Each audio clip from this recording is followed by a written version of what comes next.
శ్రీ గురుభ్యో నమః. మకర రాశి జాతకులకి 2024 ఆగస్టు 1వ తేదీ గురువారంతో ప్రారంభమై 10వ తేదీ శనివారంతో అంతమయ్యేటువంటి ఈ తొలి 10 రోజులలో ఫలితాలు, సూచనలు, సలహాలు క్లుప్తంగా 2 పాయింట్లు తెలియజేయబోతున్నాను. ఇక మొదటి పాయింట్కి వస్తే 1వ తేదీ ఉదయం నుంచి 5వ తేదీ మధ్యాహ్నం 3:21 వరకు ఉన్నటువంటి సమయం అంతా కూడా ఇది అత్యంత అనుకూలంగా ఉంటుంది. దంపతులుగా ఉండేటువంటి వారు మంచి నిర్ణయాలు తీసుకుంటారు. రాబోతుంది శ్రావణ మాసం కనుక శ్రీమతి ఏదో అడుగుతుంటుంది, పట్టు చీర అడుగుతుంటుంది కనుక తన కోరికల్ని చాలా వరకు తీర్చేటువంటి అవకాశాలు కూడా వస్తుంటాయి. ప్రేమికులుగా ఉండే వారికి మరింత ఆహ్లాదకరమైన వాతావరణం కనబడుతుంటుంది. వివాహం కానటువంటి వారికి ఏదో తీపి వార్తలు వస్తుంటాయి. ఇక సహజీవనం చేసేటువంటి వారికి కూడా వారికి ఉన్నటువంటి అనుకూలతలు వారికి ఉంటాయి. ప్రేమికులకు చక్కగా డెవలప్మెంట్స్ కనబడుతుంటాయి. ఇక రుణ బాధలు తీర్చుకోవడానికి తగినటువంటి అవకాశాలు వస్తుంటాయి. ఇక శరీరంలో ఏదైనా అనారోగ్యత లాంటిది ఏదైనా ఉందనుకోండి, డాక్టర్ గారు ఇచ్చేటువంటి రిపోర్ట్స్ గమనిస్తే చాలా వరకు కొంత రుగ్మత తగ్గింది, పర్వాలేదు, బెటర్మెంట్ కనపడుతుంది. అది షుగర్ కావచ్చు, బీపీ కావచ్చు, ఏదైనా కావచ్చు. కొంతమందికి పర్సంటేజ్ ఎక్కువగా ఉంటుంది, చాలా డౌన్లో ఉంటుంటుంది. అంటే చాలా వరకు హెల్తీ లైఫ్లోకి ఎంటర్ అవుతున్నట్టుగా ఆ ఫీలింగ్స్ వచ్చేస్తుంటాయి, డెవలప్మెంట్స్ వస్తుంటాయి, కొత్త కోరికల వైపు మొగ్గు చూపుతుంటారు. దీంతోపాటు వివాహం కానటువంటి వారికి తీపి వార్తలు ఉన్నాయి కదా, ఆ తీపి వార్తలు కూడా చాలా గొప్పగా వచ్చేటువంటి అవకాశాలంటూ ఉంటాయి. అయితే ఇక్కడ ఒక విషయాన్ని మాత్రం మీకు గుర్తు చేస్తున్నాను. ఈ 1వ తేదీ నుంచి 5వ తేదీ మధ్యాహ్నం వరకు ఉన్నటువంటి సమయం అంతా ఫుల్లీ ఫేవరబుల్. అయితే అందులో 4వ తేదీ ఆ రోజున ఆదివారం అమావాస్య. ఆ రోజు నక్షత్రం పుష్యమి నక్షత్రం. మధ్యాహ్నం 1:26 వరకు పుష్యమి నక్షత్రం ఉంది. అయితే ఏదైనా కొత్త కార్యక్రమం ప్రారంభం చేస్తే అమావాస్య రోజు మనం ప్రారంభం చేయకూడదు అనేటువంటి నానుడు ఉంది. అయితే ఆదివారం పుష్యమి నక్షత్రం వస్తే దాన్ని రవి పుష్య యోగము అంటారు. ఒక వివాహ సంబంధమైనటువంటి అంశాలు తప్పించి మిగిలిన ఎలాంటి అంశాల మీకైనా సరే ఆ ఆదివారం పుష్యమి నక్షత్రం ఉన్నటువంటి రవి పుష్య యోగం అద్భుతంగా యోగాన్ని ఇస్తుంది. కనుక ఏదైనా ఉద్యోగం కావచ్చు, వ్యాపారం కావచ్చు, వ్యవహారాలు కావచ్చు, కొత్త నిర్ణయాలు కావచ్చు, కొనుగోలు కావచ్చు, అడ్వాన్స్ ఇవ్వటం కావచ్చు, లేదా అడ్వాన్స్ ఏదైనా ఇండ్లు అమ్మకాలు కావచ్చు, కొనుగోలు కావచ్చు, ఏదైనా సరే కొత్త ప్రయాణాల నిమిత్తమే ఒక ప్లానింగ్ చేసుకోవడాలు, ఇలాంటి వాటి అన్నిటికీ కూడా ఈ రవి పుష్య యోగం అనేటువంటిది చాలా యోగదాయకము. కనుక ఆదివారం ఉదయం నుంచి మధ్యాహ్నం 1:26 లోపల ఎప్పుడైనా సరే మీరు ప్రారంభం చేయడానికి అవకాశాలంటూ వస్తాయి. ఆ ప్రారంభం చేయడానికి కనుక ప్రారంభం చేసుకుంటారు. బట్ షరతు ఏమిటంటే అది వివాహ నిర్ణయాలకి మాత్రం పనికి రానే రాదు. వివాహ సంబంధమైన ఎలాంటి నిర్ణయాలకి ఈ రవి పుష్య యోగం అనేది ప్రొహిబిటెడ్. అది మాత్రం గుర్తుపెట్టుకోండి. ఇక సెకండ్ పాయింట్ ఏంటంటే 5వ తేదీ మధ్యాహ్నం 3:21 ప్రారంభమై 10వ తేదీ అర్ధరాత్రి వరకు ఉండేటువంటి ఈ సమయం మాత్రం ఇది కొద్దిగా వెనకంజలో ఉంటుంది. ఒక్కోసారి స్పీడ్ బ్రేకర్లు పట్టి పీడిస్తున్నట్టుగా అనిపిస్తుంది. చేసే పని నిరుత్సాహంగా ఉంటుంది, చేయలేకపోతుంటారు. ఒక్కోసారి వాయిదా వేద్దాం అనుకుంటారు. ఒక్కోసారి మీ ప్రయత్నం లేకుండా వాయిదా పడుతుంటాయి. ఒక్కోసారి మీరు ఏదో అసహనంగా ఉండి ఇది ఏదైనా అయితే బాగుండి హాయిగా పడుకుందాం 2 రోజుల పాటు అనుకుంటే సడన్గా పైనుంచే అది వాయిదా పట్టడము, లేకపోతే మీకు సెలవు మంజూరు కావటము, మీ నెత్తిన పాలు పోస్తుంటే కనిపిస్తుంది. ఒకవైపు ఏమే అది కొంత విసుగ్గా ఉన్న కారణంగా ఉంటుంది. కనుక కాగల కార్యం గంధర్వులే తీర్చారన్న స్తందంగా ఏదో ప్రకారం వాయిదా పడుతుంది. మీకు కొంత రెస్ట్ అంటూ వస్తుంటుంది, బడలిక తగ్గుతుంది. ఇక పై అధికారులతో ఏదైనా మొరపెట్టుకుందామంటే అక్కడ ఏం కుదరవు. తండ్రి గారితో ఏదైనా చెప్పుకోవాలంటేనా నో యూజ్ ఎట్ ఆల్. అంటే 6వ తేదీ, 7వ తేదీ, 8, 9, 10 ఈ 5 రోజులు కూడా నిష్ప్రయోజనాలు, ఎక్కడ ఎలాంటి అవకాశాలు లేకుండానే ఉంటాయి.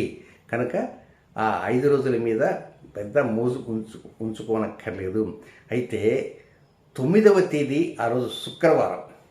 9వ తేదీ శుక్రవారం. ఆ రోజు నక్షత్రం హస్త నక్షత్రం. హస్తకి అధిపతి చంద్రుడు, శుక్రవారానికి అధిపతి శుక్రుడు. ఈ శుక్రుడు చంద్రుడు ఒక విధంగా చాలా సౌమ్య గ్రహాలు అయినప్పటికీ కూడా వీరిద్దరికి మధ్య లడాయి ఉంది. కనుక ఏదన్నా మీ మనసులో ఎవరినో ప్రేమించడము, లేకపోతే ఏదో ప్రేమ వ్యవహారం మనసులో పెట్టుకొని ఈ 4-5 రోజుల్లో ఖాళీగా ఉన్నాం కదా, అన్ని పనులు ఆగిపోతున్నాయి, ఏదైనా అక్కడ ఏదైనా కొంత మనకి ప్రయత్నం చేద్దామనేటువంటి ఆలోచనతో కనుక మీరు పొరపాటున 9వ తేదీ ఆ ప్రేమ దోమ లాంటి అంశాల మీద దృష్టి సారించారనుకో మొదటికి మోసం వచ్చేస్తుంది. కాబట్టి 9వ తేదీ శుక్రవారం చాలా దూరంగా ఉండాలి. ఇంకా నెక్స్ట్ మరొక గొప్ప గమనిక ఏమిటంటే 9వ తేదీ శుక్రవారం రాహుకాలం ఉదయాన్నే 10:30 నుంచి 12 గంటల వరకు శుక్రవారం రాహుకాలం ఉంటుంది కదా. ఆ శుక్రవారం ఆ రాహుకాలంలో కొంత ఉదయం పుట్ట కూడా స్వీట్ తినేటువంటి ఉంటాయి. అది దైవ ప్రసాదం కావచ్చు, ఏదైనా కావచ్చు. కాబట్టి ఆ సమయంలో కొంచెం స్వీట్ నాలుగుకి తగులుతుంది అనుకోండి, కొంచెం మీలో ఏదో క్రొత్త ఆనందం కనబడుతుంటుంది. కనుక ఆ సమయంలో మాత్రం కొంచెం స్వీట్ని అవాయిడ్ చేయండి. 10:30 ముందు తినండి, లేదా 12 గంటల తర్వాత తినండి. 10:30-12 మధ్య మాత్రం స్వీట్ని కొద్దిగా అవాయిడ్ చేయండి.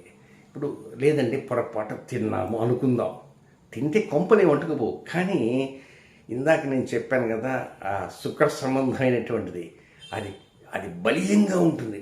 ఎట్లయినా సరే ఈరోజు వెళ్ళాలా, వాళ్ళని అడగాల, వాళ్ళతో మాట్లాడాలా, అటు ఇటు తెలుసుకోవాలా, ఇలాంటివి ఎక్కువ వచ్చేటువంటి అవకాశం ఉంటాయి. కనుక కొంచెం దూరంగా ఉంటే ఎందుకైనా మంచిది.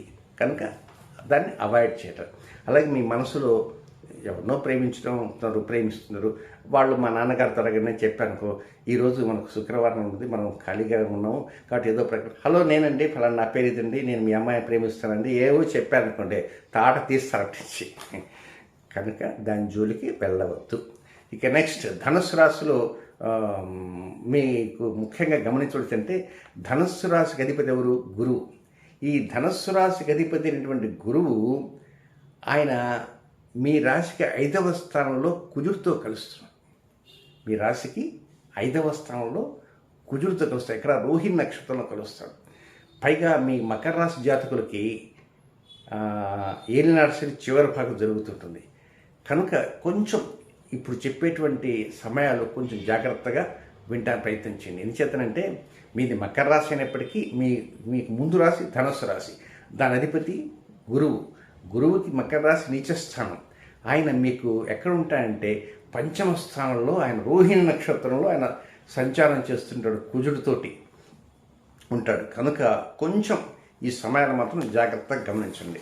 ఆ సమయాలు ఏమిటంటే మకర రాశిలో జన్మించినటువంటి ఉత్తరాషాఢ నక్షత్రం 2, 3, 4 పాదాల్లో జన్మించిన జాతకులు 4వ తేదీ ఆదివారం మధ్యాహ్నం 1:26 నుంచి 5వ తేదీ సోమవారం మధ్యాహ్నం 3:21 వరకు వారికి అనుకూలమైనటువంటి సమయం కానే కాదు. క్రొత్త కార్యక్రమాల వైపు శ్రీకారం చుట్టకూడదు.